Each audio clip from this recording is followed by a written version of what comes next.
Morning there, evening here. We're across the Atlantic as usual. Yeah, another day. There's a lot going on right now. It seems to be this battle of big businesses and small business over here in the United States. It's kind of interesting to see how obviously we are the United States, but each state right now kind of seems to be not operating independently, but starting to kind of make their own rules and kind of going against what the federal government is saying. And it's kind of put everybody in a weird situation because here in California, being such a large state and having, such a high population, it's causing a lot of, turmoil and angst amongst the cities and the different counties because everybody has such conflicting opinions where, it's this big business versus small business. And here, the main challenges with all these big businesses getting to stay open, they're being regulated. Why are we keeping small businesses closed? Why are we continuing to kind of be stuck in this? The big guys are okay, but the little guys aren't. But what you're saying about the state's independence or the autonomy is actually very interesting because it's a kind of happening the opposite here in Europe, where since the building of the European community, more and more the central government, like the Confederate government in Brussels, they're trying to sort of cut off the independence of each country, its state members or country, and trying to conglomerate everything under one rules, one regulation, and everything. And that's one of the things that stir the idea of the new world government and everything. And now we're seeing in your area, in your country, how the states actually are taking matters in their own hands and saying, okay, we don't agree with what you're doing in Washington, D.C., what is the administration is doing. So no matter what, we're going to do it ourselves. That's very interesting because I think it's unprecedented in America. America usually was famous as a model of, like the federation being united under one and only one regulation or policy. So what do you think is going on over there, Alex? I think one of the biggest differentiators right now is this big generational divide and the amount of information present. With places like LA being a lot more modern, a lot more, on top of things, wanting to kind of get to the future and kind of be ahead of things. Compare that to places like Orange County, where it is a little bit of an older generation and a little more on the conservative side. But nowadays, with so much information out there, it's really hard to kind of sift through it. And it's really hard to understand, with everybody on social media, it truly is hard to know because online, you just read an article and you think, okay, that sounds good. But are we actually verifying the validity of the article, who even wrote it, things like that? And that's kind of what's causing this big, clash, if you will, where a lot of these states are saying, you know what, we're going with our politicians and we're going with our health department, we're going with our studies versus, well, we're just going to listen to what the federal government says. And it's very unprecedented for us because it has always been, well, we have a little bit more trust in our government than ever. But now it doesn't seem like that because everybody seems to kind of be at ends with each other. Is that kind of something that's affecting the Italian economy over there too? That's something that's happening here. There is a very little protest in Europe large. I mean, we've seen something in Denmark and France, in Germany, not so much actually. And there is a reason why.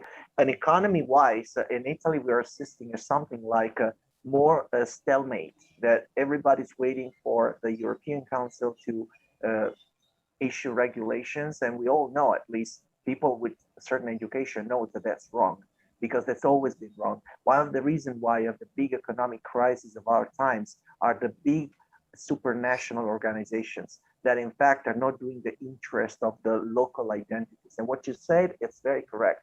When people get too much information, the first thing they do, they feel cornered. So they turn to their closest friend, their closest neighbors, their closest reality. Like they need an anchor. The fact check that you said, who's going to check the fact checker? Exactly. They turn to the nearest person they can rely on. That's what I'm thinking about. That America now is facing the situation as Europe was in the 90s, where the first European Union are trying to, like to put together all the nations and everything. Now we sort of, I don't want to say we kneeled, because there are still some people that actually can think, and they know that this is wrong. They know that globalization has ended, and they know that the European Union was one of the main players behind the end of the economies and everybody. But in America, you have now states that are dynamic, that are protesting, they're raising their voice, and you know what? They're heard. Here in Italy, they're saying that. They say, we got to follow European Union. We got to say what the European Union is saying. And this way, economy plunges more deeper down into crisis. So what this taught me, at least from a business perspective, and then I'm going to get to your reality, but from my business perspective, is that if we continue to follow the central government without being aware of what's going on in our local area, we're going to miss our roots. We're going to miss the foundation upon which we can build a identity, reality check, and a business. How many lies do we have to sift through before we find actually the truth? So it's better to, in my opinion, to stick stronger to what we know and what we trust, and rebuild a system from the foundation, from the small to big. Target, McDonald's, those people will always receive help. But how about you? You as a businessman in your local area, who is going to help you? Yeah, and that's a really tough thing, because we're at a point right now where, like you said, a lot of people are trying to turn more locally and rely on their neighbor and their friends and their local government. As a small business here, it was very heartwarming to see the local community want to do something, because they know that we were hit the hardest. But that kind of led to bigger challenges, where you want to talk about not even necessarily trade, but just the overall supply chain for a lot of things. They broke. They've completely fell apart and collapsed, because during the initial COVID-19 lockdowns, we couldn't do anything. We couldn't buy produce. We couldn't buy supplies. But here, we were really able to turn to our community and sit here, and people are now realizing they can kind of police themselves. They understand to be wearing masks. It's Exactly. really nice to see the community right now kind of come together and not really say, oh, well, we're going to stick it to the government. I think a lot of people are realizing, hey, there's people who are struggling. And because a lot of that money is going to those big businesses, a lot of big stores around here have been open since this whole thing started, like nothing ever changed. Whereas little places like mine were told you can't be open and you cannot operate. And now we're being told if you want to open and if you want to operate, you have a rigorous set of inspections to pass, which is great. Wow. Happy to comply and happy to do that. Of course. But at the same time, it just feels kind of like we're intentionally being picked on.